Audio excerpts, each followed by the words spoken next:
Hey everybody, it's Dr. Jason. I want to share a personal experience, a literal life and death experience not too long ago. A lot of you know me. Let me back up just a little bit. You know that I have 5 boys, so if it's quiet in my house, it means one of 2 things. Nobody's there or everybody's sleeping. And it was one of those moments. It was about midnight, and all the boys are asleep. My wife's asleep, of course.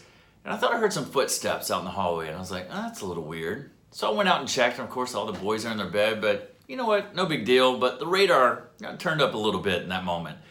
Fast forward 20 minutes, I'm drifting off to sleep again finally, and I hear a door shut in the hallway, and I'm like, what? I swear I just heard somebody. I'm hearing doors shut. So I went out and checked. You know what? The air conditioner had just come on, so maybe it had sucked one of the doors shut. But you can imagine the radar was turned up just a little bit more.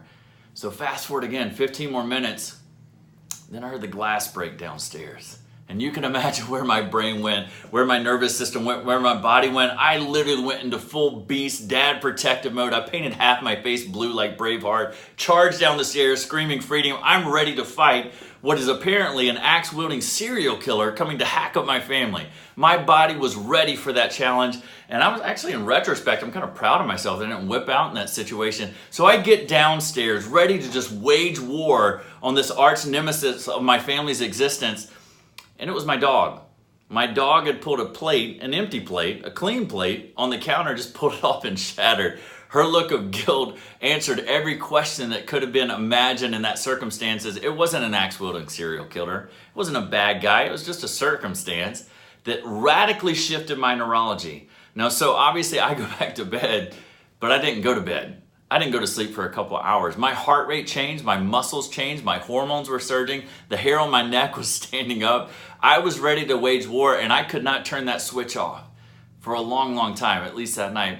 But how many of us are in that fight every single day of our life? That's an extreme example.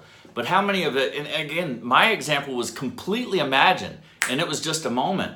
But a lot of us are living lives, days, weeks, marriages, relationships, jobs, relationships with our kids, past traumas, emotional, physical, chemical, on a daily basis. And we're fighting that battle on a daily basis, and our nervous system is not given the chance to heal. In fact, it's staying in that paint the face blue, Braveheart, charge for freedom, to fight the fight of your life. How healthy do you think you can be in those moments? How fast do you think you're going to recover? How well do you think your child is going to be able to focus in class if their brain is constantly fighting these battles? Well, that's what we do in our practice, is we fight that battle for you from the inside out. Again, my situation was completely imagined, and it radically shifted my night.